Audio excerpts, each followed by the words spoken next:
Welcome to the Bloomberg Quint Roundtable on leveraging intelligent automation to win in the new normal.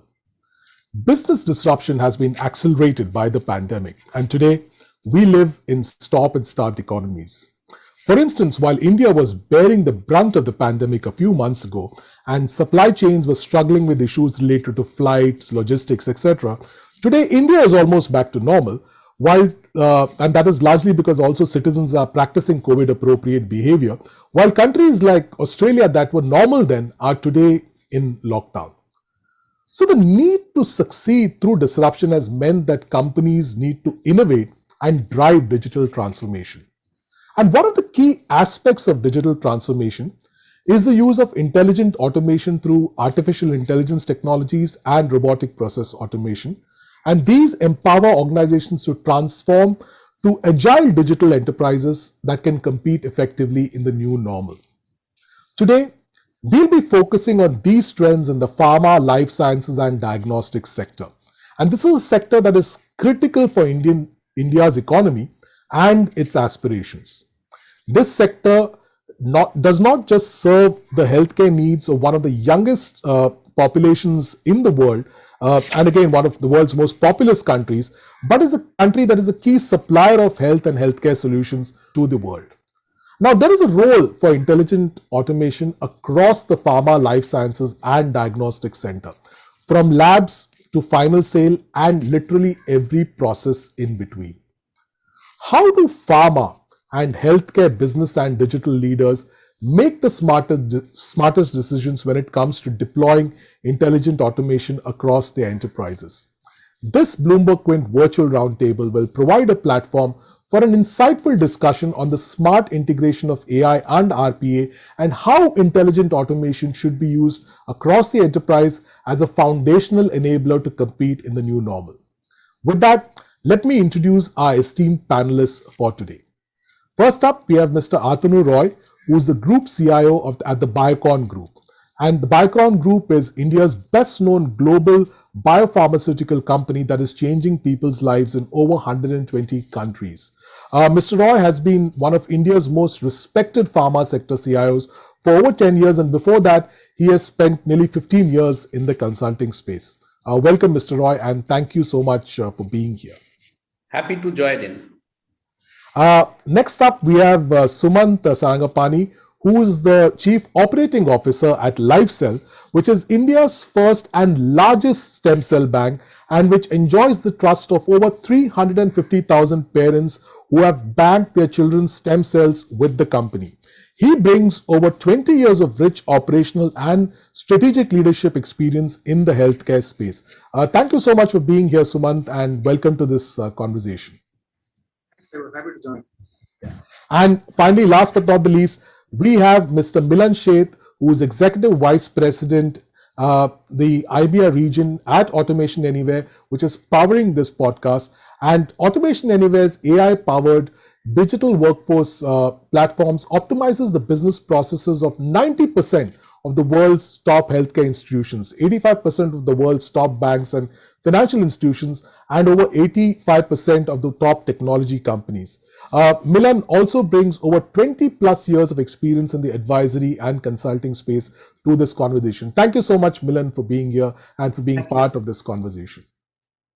So, gentlemen, once again, welcome to the Bloomberg Quint virtual roundtable on leveraging intelligent automation to win in the new normal, which is powered by Automation Anywhere. With that, let me start out by asking Mr. Roy a question that I've had in mind for quite a while, when it comes to the pandemic. I wanted to ask you, Mr. Roy, how did the pandemic really disrupt the Indian pharma and healthcare sector? And, this is right from shop floors in pharma plants to labs, etc. Were there cases of, for instance, multiple employees being unwell and unavailable due to the pandemic, and even perhaps, manufacturing sector employees being sometimes forced to work from home? And in this scenario, how have you seen intelligent automation help? So I would like to expand the scope of intelligent automation beyond artificial intelligence and robotic process automation to few more building blocks, which is as simple as collaborative video conferencing technology, which we are using today, and things like QR codes and IoT. So this basket of things like mobile apps, QR codes, collaborative video technologies, RPA and AI all combined actually helped us address the pandemic with both the wave 1 and wave 2.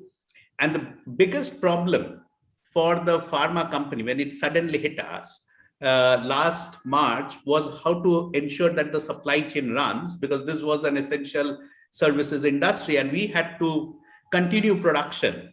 And the entire supply chain had to run. Raw materials had to come in, we need to make the payments, and the dispatches had to be done, the factories had to run. So that is where overnight, the creating a no-touch supply chain where invoices can come in, tools like RPA can help in processing those invoices, people can work from remotely any place, and all skill sets, people who had never been exposed to these technologies. It is not only within the organization, but all the business partners, the transporters, the lorry drivers, the people who are doing the last mile distribution, the digital divide which we had in the past. Intelligent automation actually helped to even remove that digital divide, and all those things almost happened overnight in actually just 2 weeks. Most of the pharma companies were able to, in the first wave of COVID, was able to address that, and the supply chains, which had not been using these technologies in before that, was able to do it, and the whole thing, the whole value chain moved, and we didn't miss actually any production lot, and the whole thing got distributed, raw materials came, vendors got paid, production happened, and with people working remotely.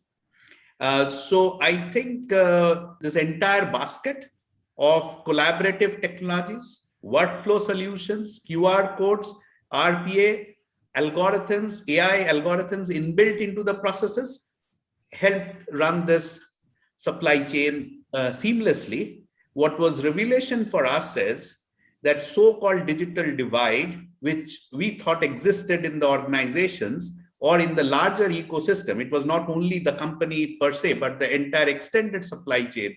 Actually, we found that if we had intelligent automation, it can address that.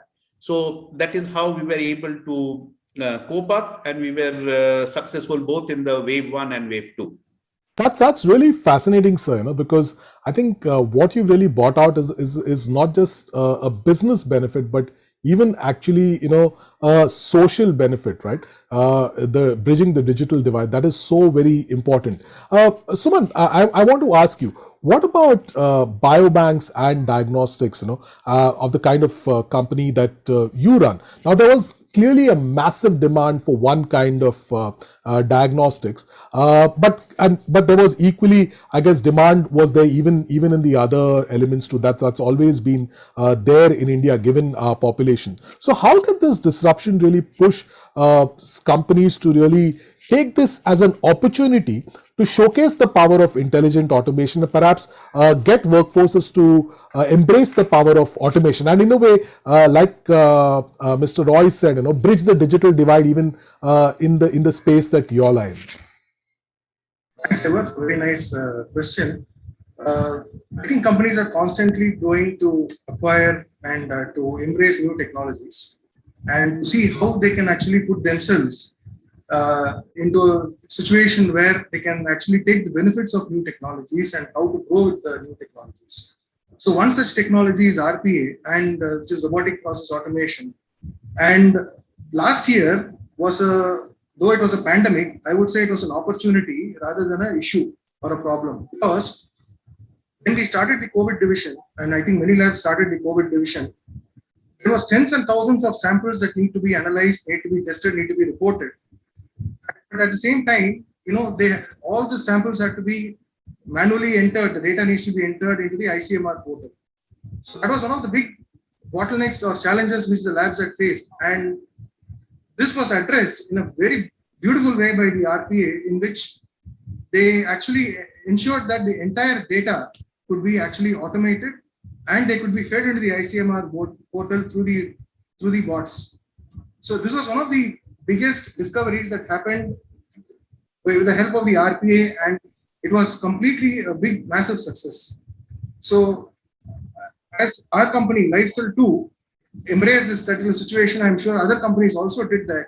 And that was one of the things which actually helped us to, in fact, navigate this whole issue of, filling up the data and, ensuring that complete automation was there in terms of in this entire process. So apart from this, I think the journey of the automation in which the entire the people, the team, the culture gap that we talk about, that was completely erased, in the sense that the people could understand what is the real power of automation, how they be able to do it, and we could actually take them through the entire journey, and they could actually see that this is the real power of automation that gets the results that they want in such a short possible time.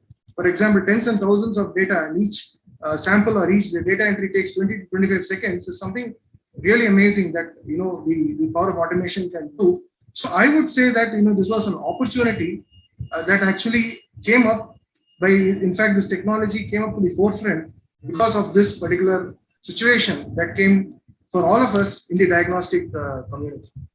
Clearly, I think that clearly means that, every cloud, right, has a silver lining. And I think one of the big things is, again, as in all sectors where we've seen really digital transformation really accelerate, I think clearly that's been the case even in the pharma sector. And that's why, again, intelligent automation as a key part of digital transformation is really accelerated. And not only will it, I think, help companies, and we will hopefully discuss some of these later on in different areas like quality, further into supply chains, and maybe even give India an advantage. But also, I think overall as a country, it really benefits us, because what this does, the ability to scale up, right, is something that will help us as a country.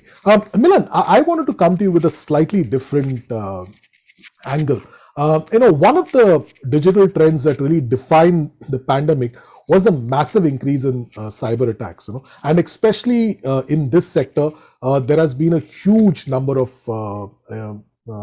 attacks which have really grown, and there's ransomware, and there's so much more. So, do you believe that automation increases the points of vulnerability? And in your opinion, how do you really mitigate the risk from these threats while gaining from the benefits of intelligent automation? Great question. I just had one small comment before I answer your question. I think I like the way Atanu said that, multiple technologies came together to kind of almost reimagine work. Even post wave 1 and wave 2, and hopefully there is no wave 3, but as organizations are coming back to work, they're fundamentally questioning that why we did processes across functions in a certain fashion.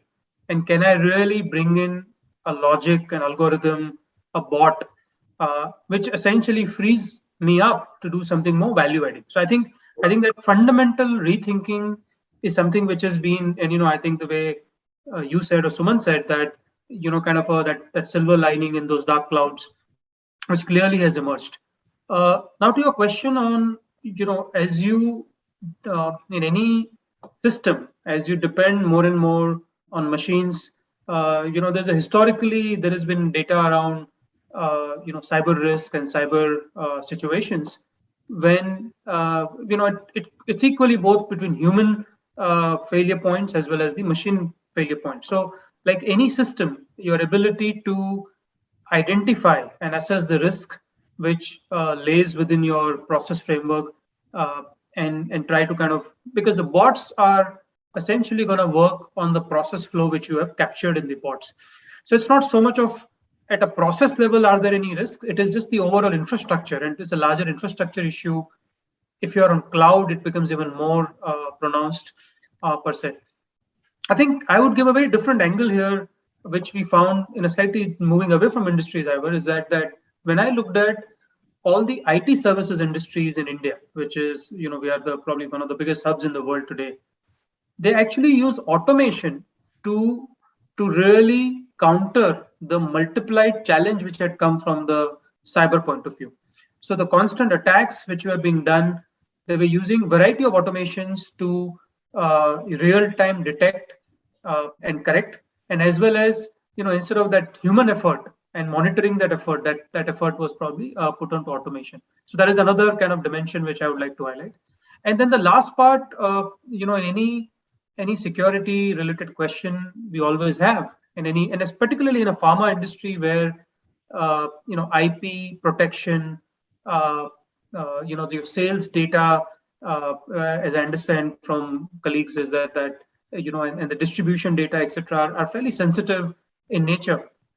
And I think that's where one more dimension comes, that if you're able to code it right, and if you're able to minimize the human intervention or manipulate data, I think that's also a great opportunity for you to secure your end-to-end process, robustness per se. So 3 dimensions. One is security at an infrastructure level, which automation can aid. May not necessarily be the only answer, but definitely it can aid. Second is at a process and a function level. If you've coded it right, you've built the logic right, I think you are, as an organization, you are ready. And then finally, the last element is that how, as an organization, you're able to deploy this, purely from a process completeness, robustness point of view. So that's a kind of a little bit of a broader answer, Ivor, if I may. And I'm sure that Atanu and Sumant will have a good counter on that, or a supplement on that. Yes, Mr. Roy, would you have anything to, because I'm, with your experience, and I know even last time when we discussed this, there's some fascinating points on this. So we'd love to hear from you on this. So before I come to the cyber part of it, I think another important thing which this intelligent automation has helped, and when we imbibed it wholeheartedly in the last 1.5 years, is that we became 24/7 operational. Earlier, we used to work 8 hours. People used to work 1 shift, 2 shift, but now the bots and everything, the whole system is working 24/7. So that has actually increased throughput significantly, which is an important point to note, and people are realizing that. Our payments, which used to take certain amount of time, the payments cycle time has come down. So many of these operational processes have improved. Having said that, when we connected the whole organization and people accessing from homes and remotely any place, this was done all overnight. That has increased the surface attack area of the attack. And many things, when you were closed and within the organization, you had controls in place, but now you have to do things differently because people are entering from all areas, and you have exposed it also to your partners, not only your employees, but your business partners are also, you are engaging with them. So your surface attack has increased.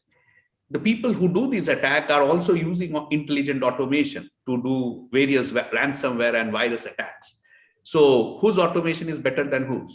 So it has definitely increased the surface area, and the targets are more, and it is a moving target for organizations. But having said that, a lot of interesting tools have come in where we are using behavioral sciences and artificial intelligence in each of the endpoints through which attacks can happen.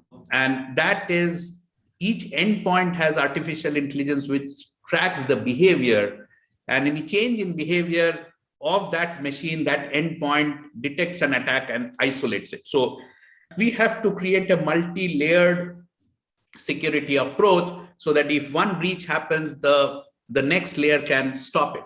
So how do you prevent it in the first place? How do you detect it fast? And how can you respond faster? And if attack happen, how can you restore back your systems as quickly? So that it is a big topic, and it is a moving target for all organizations. Every day is a new day, and we have to always work towards it.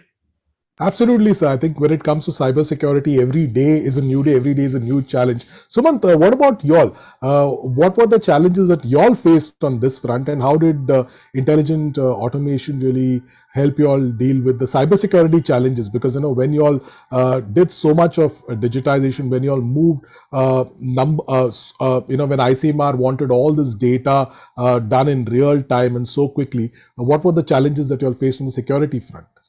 The main thing is actually to go back a bit on this, to find the right partner for your automation. So when you find the right partner, what happens is that they take care of all the security challenges. And in our case, we had Automation Anywhere, who actually gave us the security patches, who actually did the upgrades, who actually ensured that our control room worked for us in a proper manner, so that there was no issue in terms of handling any kind of a security glimpse of such a situation. In fact, I would say that it was a very seamless process for us, and we didn't come across any kind of a security lapses when we actually, ran the entire, the COVID bot throughout. And it is not only that, in terms of any, because in the term of diagnostics, the only thing that really works is the turnaround time. So how fast we give a report to the patient. So that is going to be the most critical thing. And for that, any kind of an automation which does in terms of doing an, in terms of the speed, or in terms of doing the analysis faster, is going to be very important for us to ensure that the security is not compromised. So I think that is going to be the key in terms of maintaining this whole situation. Thank you so much. Again, really fascinating to know that.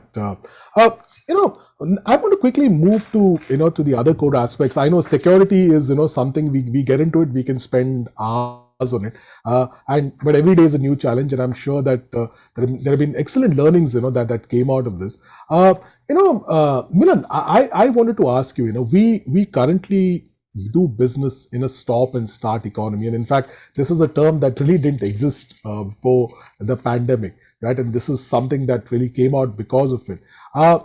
Now this is both inside the nation as well as externally. So how do really pharma and healthcare firms, which really depend on supply chains, create agile supply chains for business continuity, and really, where they're able to buffer volume surges to ensure key supply of key drugs, medical supplies, etc.?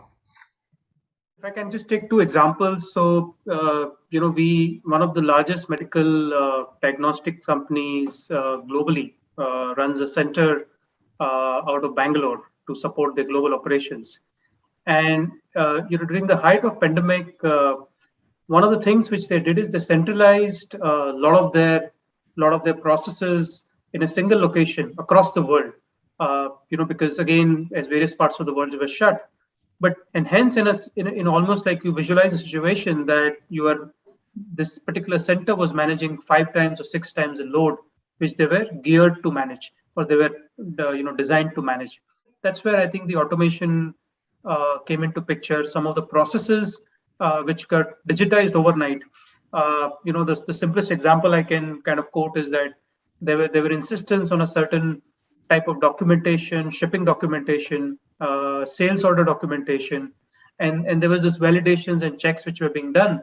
Now those kind of got accelerated significantly. I'm really referring here to the process part of it. I'm not referring to the logistics part of supply chain, because that had its own set of challenges. But assuming the logistics were working, how do you complete the rest of the process so that the plants get the requisite material, the orders get placed, and then the planning gets done. So that's one example I can quote. The other one, which I think was very unique for us, is one of the vaccine makers today, which is our existing customer, one of the which we use a lot in India. That particular vaccine maker had started anticipating that they will be dispatching billions of doses in next 12 months. And the entire pre-planning of processes, which happened on their Salesforce platform using bots, how the bookings will be done, how the dispatches will happen, how the logistics planning will be done.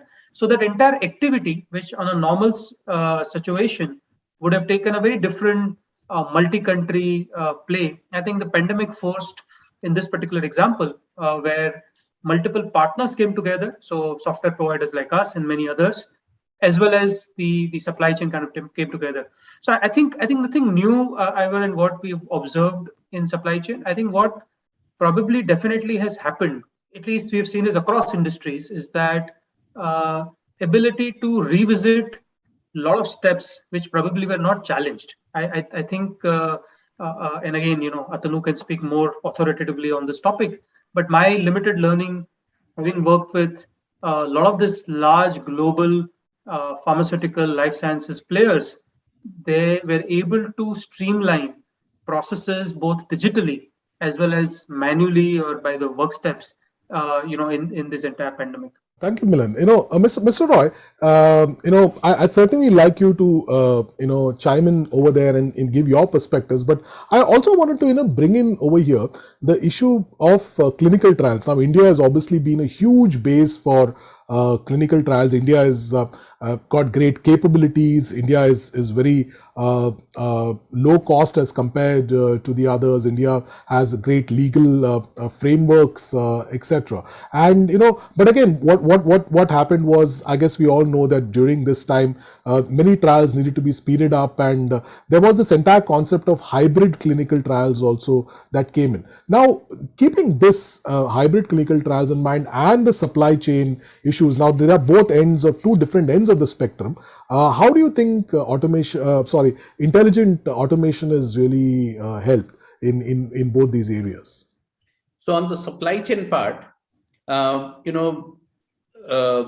one of the things compared to other industries one has to keep in mind in pharmaceutical supply chain is the dimensions of there will be a lot of expensive products, life-saving products, which needs a cold supply chain. And secondly, the expiry date.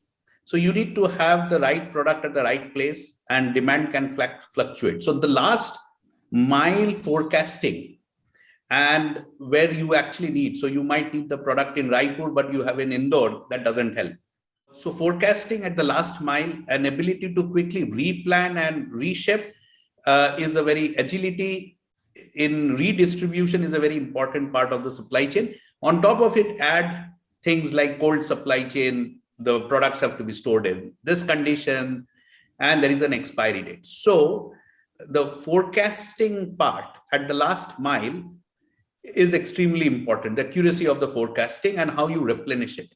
Now, overall, the algorithms and the AI part of it and the data capture we were forced to improve. The technologies were always there, but the pandemic forced us to improve that, and we were able to apply it. And I think that is how it has helped. Then using within the four walls of the factory, how do you increase the yield and productivity? Because you have certain amount of raw material, certain amount of capacity.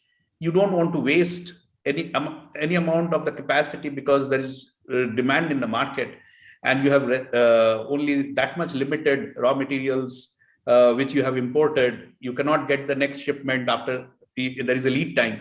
So the overall wastage reduction, where technology and artificial intelligence and algorithms helped a lot. So I think efficient forecasting, better forecasting, efficient distribution, and overall improvement in productivity and yield, wastage reduction. These were all the areas where technology has helped significantly. These technologies were always there, but they all came together and people wanted to use it to make that happen. The adoption of the technology and the improvement in digital maturity across the organization are also key parts to make that happen. People adopted it. Coming to the clinical trial part of it, earlier clinical trials, the patients or the subjects had to come to the hospitals and the centers. And now, because of the COVID restriction, because of the movement, and we wanted to ease the life of the people, can we do the clinical trials at home, at remote centers?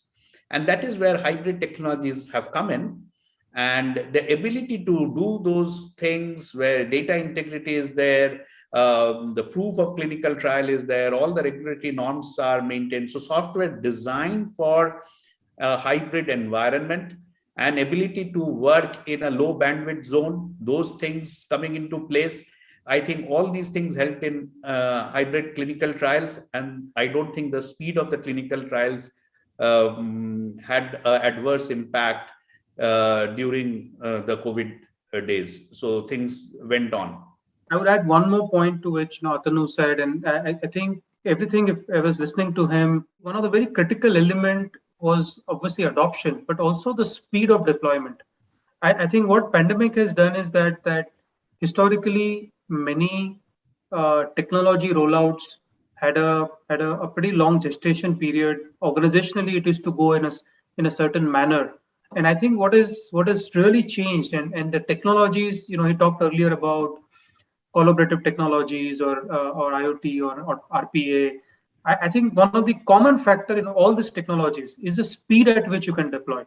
And if you're lucky, and if the software also has cloud ability, then you're able to deploy it even much, a much more wider in an organization. So I think somewhere that equation of speed, which was so critical, and that's where those technologies played a big role in supply chain and core areas, the operations areas. It really kind of got a massive adoption. So I just want to supplement to what Atanu mentioned. Yeah, the speed of adoption has significantly improved during the pandemic, and people were forced to do it, and I think that also helped. But now that has become the benchmark for all new technologies.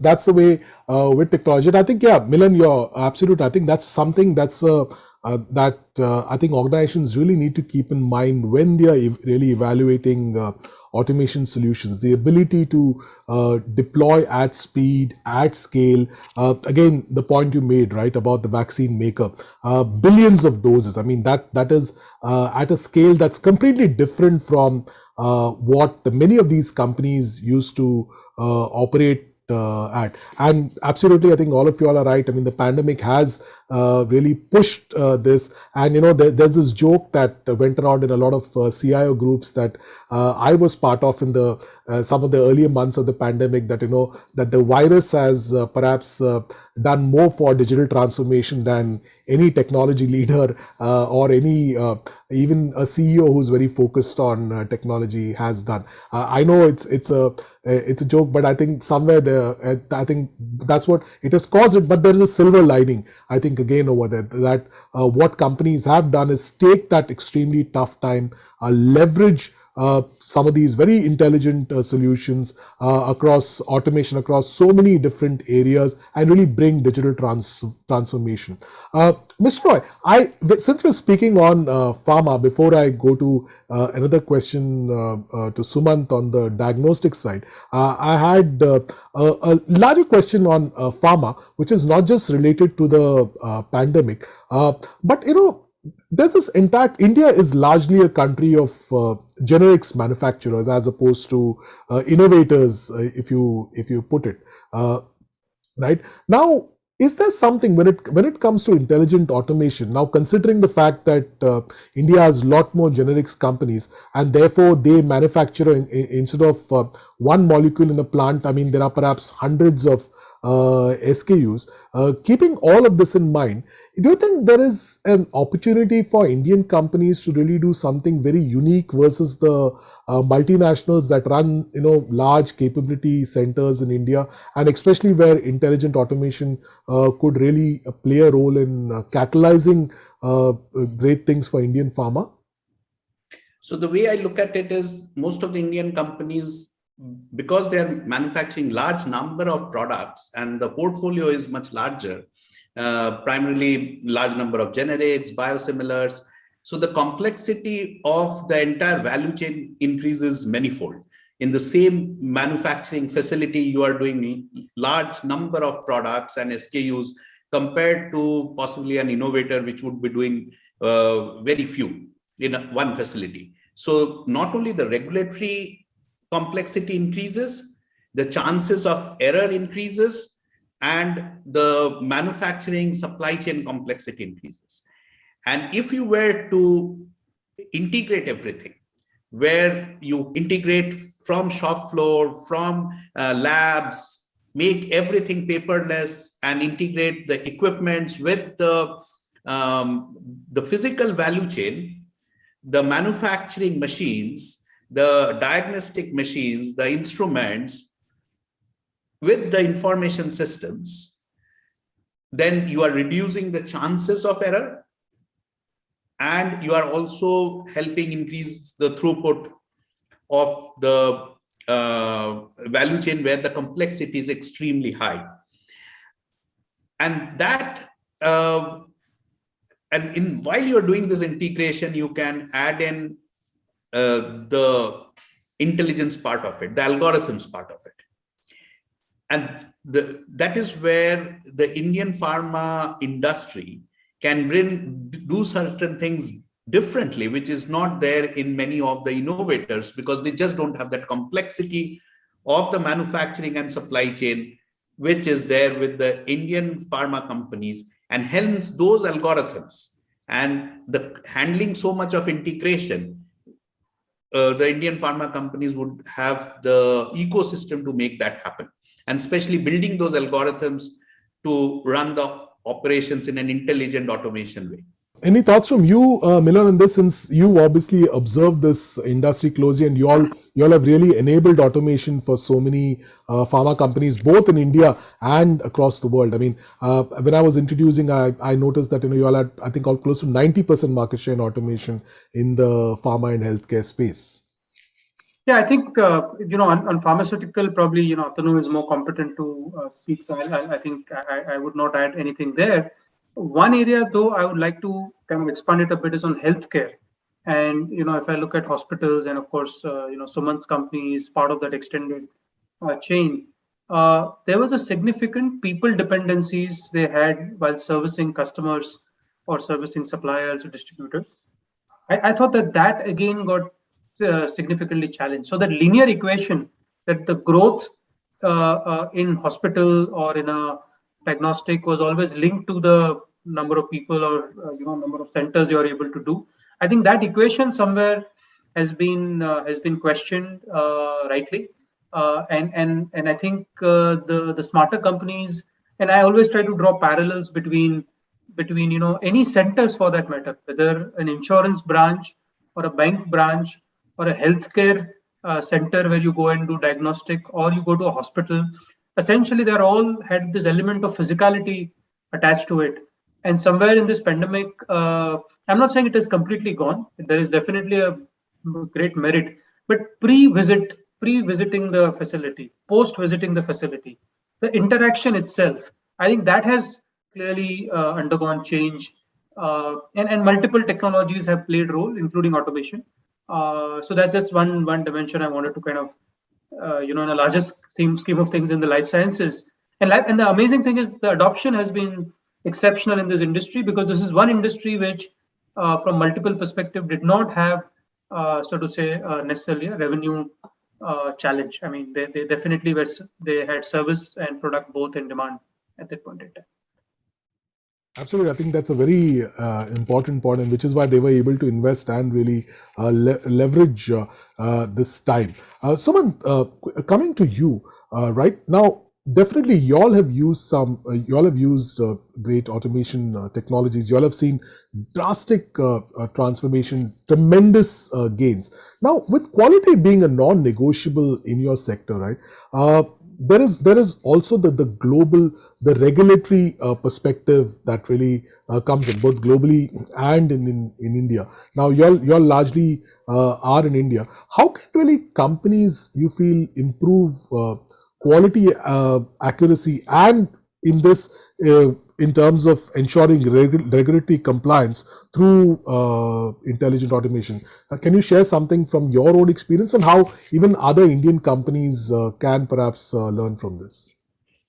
The main thing in the diagnostic industry, it is the turnaround time and the accuracy. So these are the two main important things where we have to quickly give the report to the patients. At the same time, it has to be error-free, it has to be accurate.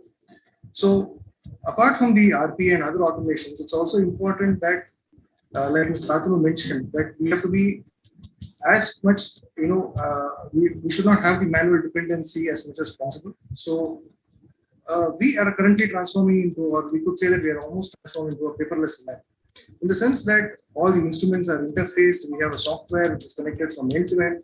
And I always say that, if you have logics which can be, put in place by a manual system, then that can be automated. So it is as simple as that. And then you can have an RPA, or you could have a system in which you can automate all those pieces of information together into a system in which you can actually do a complete end-to-end automation. See, for example, the analysis part of it, the reporting part of it is something which could be completely automated. The bot could go into a software, it could bring a piece of information from here, the bot goes to another software, brings about a piece of information from there, compares both, verifies, analyzes, and gives you a piece of information that you can say whether this is right or wrong if you want to check it, or to the extent that it can actually trigger the report to the patient. So today there are various other technologies available, email, SMS, WhatsApp, all these information which has actually become completely paperless. Even clients want to just access a website and then look at information. Clients just want to see the message on their WhatsApp, whether they know if you want a COVID report or you just need it on WhatsApp.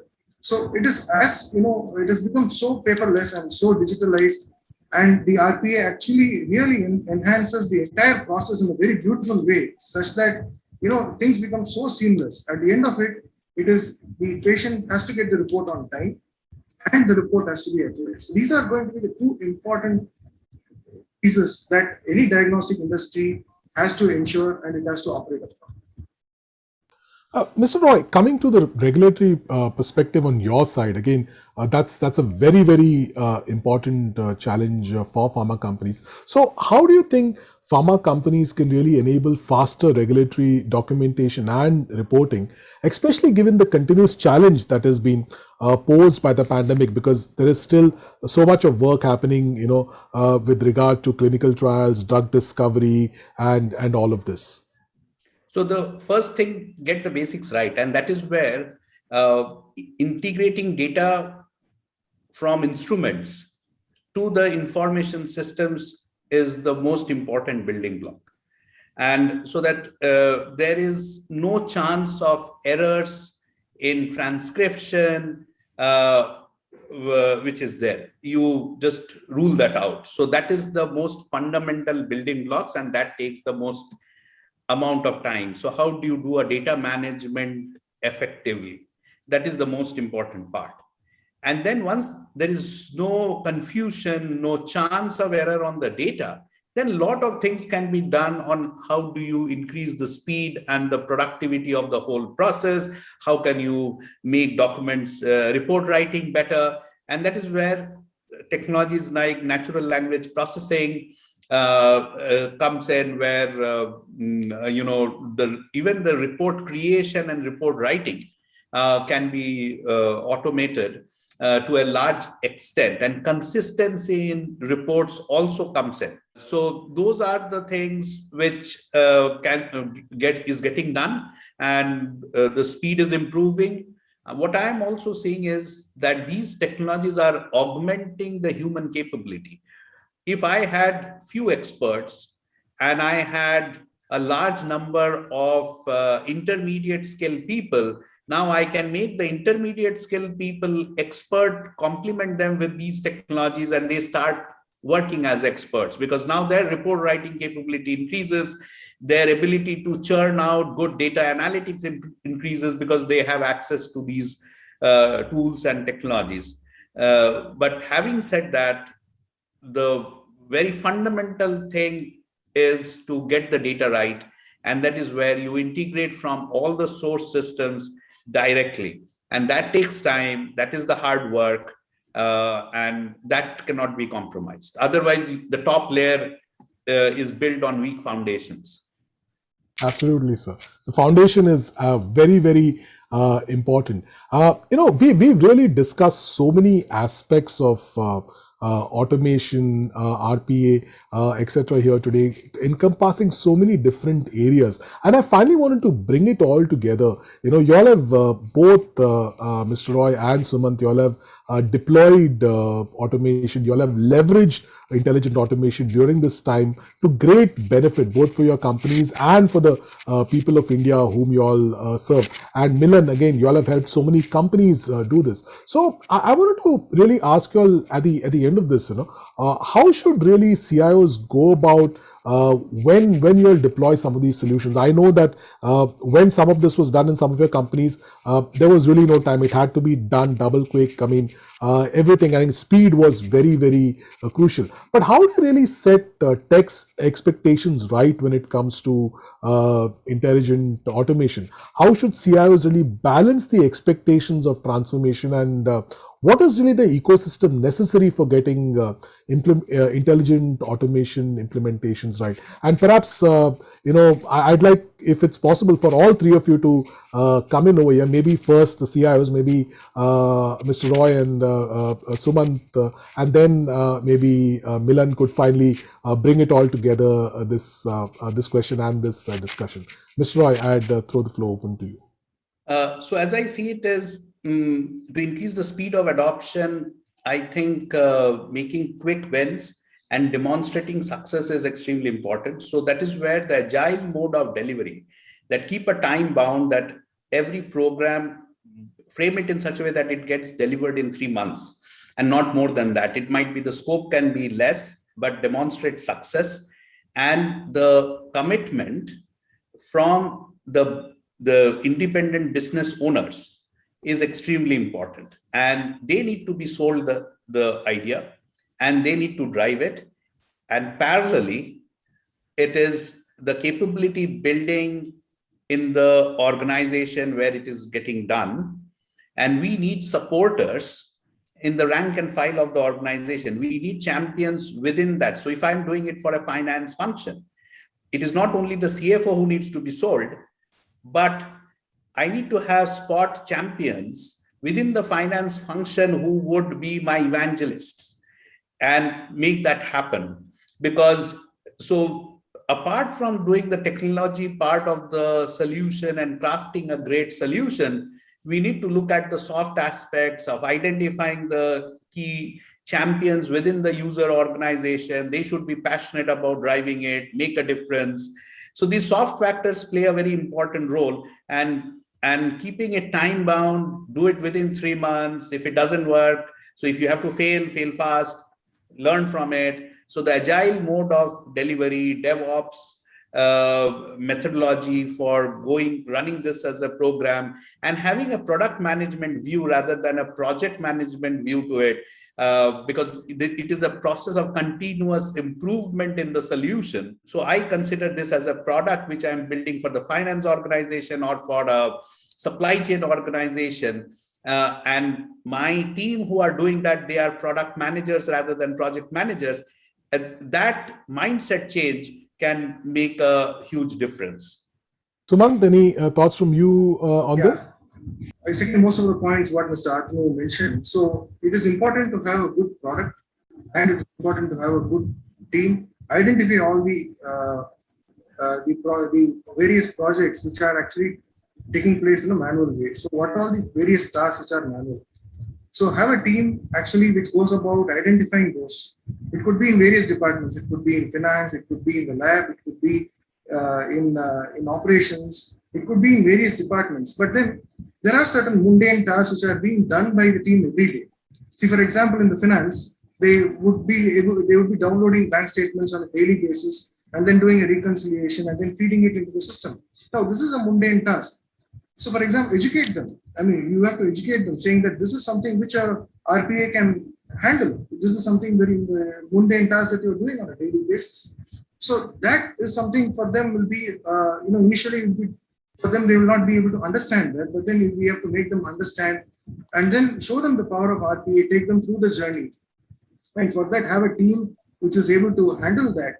And then, like Mr. Atanu said, make it a project and then ensure that it takes place within a couple of months or maximum of 3 months, and ensure that they have a team which is actually focused to do that and then show the results. So I'm sure people understand the power of automation like we did for the COVID. They can understand the power of automation when you show them the results, and this is what it actually takes for them to see. And this is what actually counts. The joy of seeing that result and the joy of seeing the automation at the end of it is something completely different, which it is very difficult to imagine. But that is the real thing, that is the power of the RPA, that is really, that we are even seeing in our company. And I'm sure everyone else also will be seeing that very short times to come. I think that's a very important point you made, Sumant. The joy of seeing something, I think, come to life and really benefiting not only companies but also society as a whole. Milan, finally, the same question to you. How do you really set tech expectations right when it comes to intelligent automation? And also, can you tell us about, I know you brought in some great examples earlier, but any other examples that you can bring of companies that have really managed to, get this absolutely spot on, not only during the pandemic, but also now, as we look towards the post-pandemic new normal and business hopefully gets back to normal in India, how can companies really go about this? I think some really good points made by both Atanu and Suman. So I would just supplement two more points to that before I answer your second question. I think having fail fast, doing it quickly, great points earlier. If the automation is not improving experience either for the employee or a supplier or a customer, I think that it ends up becoming a project. And the business value is becoming very difficult for someone to justify. And I'm not talking about one or two automation. I'm talking about digitizing your entire organization.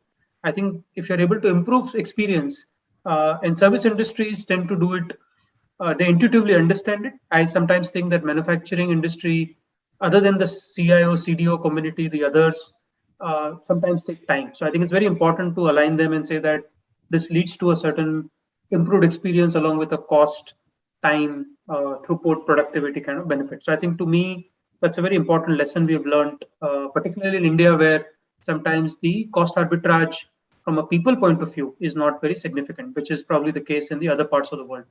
The second dimension, I think, on getting some of these programs right, I think Sumant alluded to that, is never to limit the scope of the technology to a function and the limitation of the function. So generally, if I look at some of the biggest success stories globally, and many of them incidentally are also in India, are because they've just democratized it in their organization. Today, I think more than people like me and some of us who are in technology for many decades, I think the younger workforce are able to quickly find solutions. We do a botathons, across companies, and some of the most, I would say, old age economic companies, large manufacturing companies in India, they've done botathons. The ground up, groundswell is so strong that people come and they start identifying processes and they start automating it, because to what the point what Atanu and Sumant made, that it has to be done within 3 months. So to me, I think the real piece here is that yes, CIO, CDO should be that owner and executive sponsor, but let groundswell build up because the technology is relatively easy and to learn, etc. And probably the last point I would make, is this entire perspective shift that when 5 years back, if anybody said that we have digitized, the digitization always meant the channel through which you interact with your customers or your suppliers. I think digitization, unless it is end to end, unless your finance and HR and supply chain and your gate entry and your the main person who services, who takes the call, who's a technical help desk, unless they all internally are not digitized, I think you'll never be able to provide that experience which I referred to. So I would say there are some exceptional stories today in India where in insurance and financial services and retail and many such industries, they're completely reimagining. And many, by the way, I'm not missing the pharma and health. Even pharma and health, there are some really great success stories which are, and Sumant and his company are one of the great examples in this space, how they are kind of reimagining that. So that's kind of my view. I have a long answer, but just want to cover some of those dimensions. I think you really brought it very well together, Milan. I think we've had a really fascinating discussion.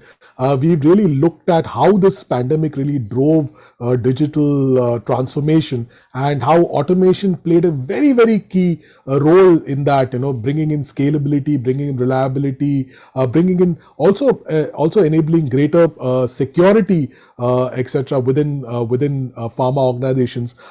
We've looked at the supply chain parts, how you can really build agile supply chains leveraging automation. We've looked at how, for instance, in areas like clinical trials, etc., pharma companies can build on the India advantage. And of course, there was a very interesting conversation we had on Indian companies versus MNC pharma companies, and how the different levels of complexity can often be mitigated through automation. How Indian companies can also perhaps gain an edge. We looked at the regulatory perspective, how intelligent automations can really help over there. And of course, finally, I think we really figured out how you can bring it all together, how to get these deployments right. So thank you, gentlemen, for being part of the Bloomberg Quint virtual roundtable on leveraging intelligent automation to win in the new normal, which was powered by Automation Anywhere. I'd like to